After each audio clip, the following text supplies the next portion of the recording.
Bismillahirrahmanirrahim. Assalamualaikum warahmatullahi wabarakatuh. Sahabat semuanya, alhamdulillahirrahmanirrahim. Pagi ini kita berjumpa kembali dengan saya Joko Susilo, dokter sapi. Alhamdulillah pagi ini saya sudah berada di Bontonompo, Goa, tepatnya di lokasi pengembangan Seribu Desa Sapi. Di samping saya beliau Deng Repa, yang mana menjadi penanggung jawab dari Seribu Desa Sapi ini. Nah, pagi ini kami akan berbincang-bincang dengan Deng Repa terkait dengan prospek breeding, pengembangan sapi potong yang ada di Sulawesi Selatan ini, termasuk mungkin ada prospek-prospek lainnya seperti sapi perah dan segala macamnya. Nah, ini saya perkenalkan dulu beliau Dr. Deng Repa. Silahkan Deng Repa, seperti apa prospek kita kira-kira pengembangan ke depannya, apakah kita punya peluang untuk menjadi sumber potensi pengembangan sapi dan lain-lainnya. Silahkan. Ya, bismillahirrahmanirrahim. Assalamualaikum warahmatullahi wabarakatuh. Terima kasih Mas Joko.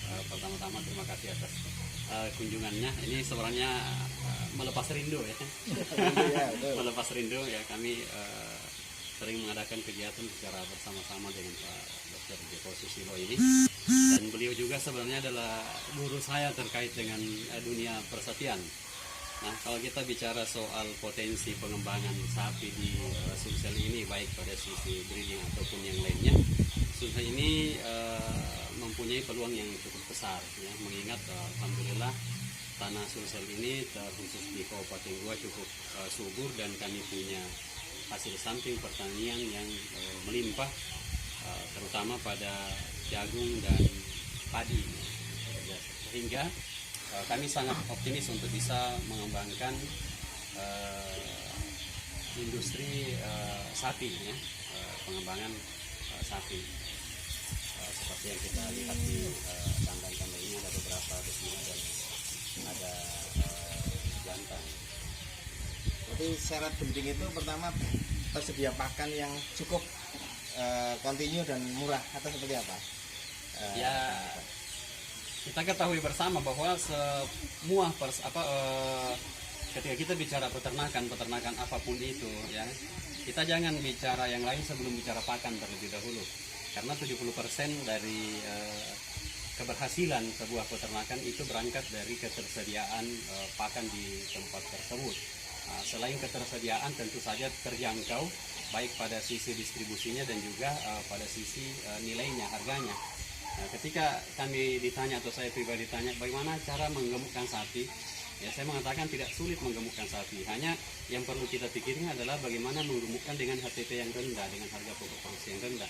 Kalau misalnya semua bahan-bahan pakan kita beli dengan harga yang mahal, nanti untungnya gimana? Seperti itu. Jadi itu syarat mutlaknya di produksi, biaya produksi utama di pakan ya. Pakan. Kemudian mungkin performa lainnya gitu ya. Keberhasilan kebuntingannya, teknologi reproduksinya, kemudian kelahiran pedetnya gitu ya. Kalau untuk breeding sendiri, saya melihat kemarin ada identifikasi persoalan satu dari sapi itu sendiri.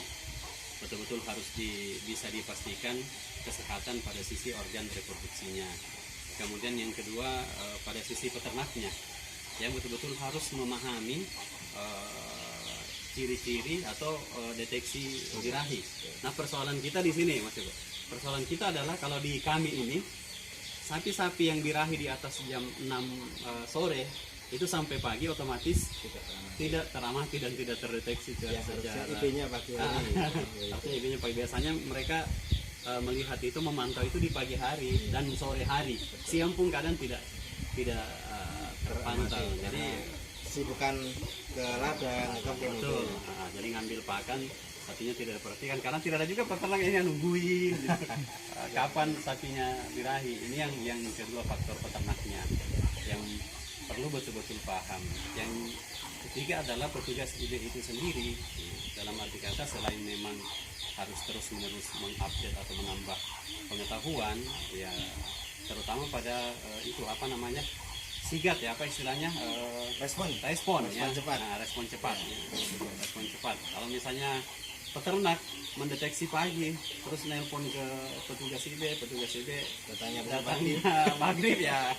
Udah Itu telat, ya. kemungkinan untuk terlewat masa birahinya, harus nunggu lagi.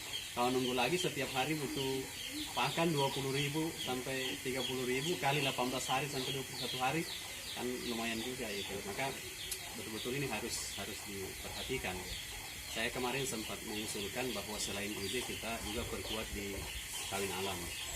Ya itu untuk istilahnya efektivitas reproduksi kita bisa lebih bagus. Karena capaian kami masih 50%. Ya. Close statement-nya apa? Nih, pengen Pak, untuk peningkatan breeding kita, populasi breeding dan kualitas breeding kita. Ya, pertama setiap kita mesti terus menerus belajar ya, apapun, baik kita sebagai peternak ya, ataupun kita sebagai petugas IB, ataupun kita sebagai tenaga kesehatan hewan, itu terus menerus harus update keilmuan. Kemudian kita harus membangun rasa optimis bahwa ini bisa ya, ini bisa. Jangan nanti ada problem satu kali kita sudah loyo duluan. Ini ciri-ciri apa istilahnya, alamat ketidakberhasilan ya kalau seperti ini.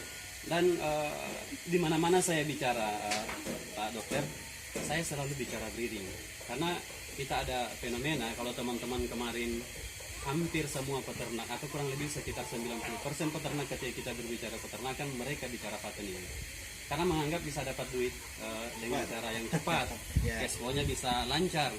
Tapi kemudian ketika fenomena ini terus-menerus berlangsung dan tidak ada yang memikirkan breeding, maka ke depan kita akan kesulitan juga di bakalan gitu. Dan ini sudah terjadi Bertahun-tahun terjadi seperti itu.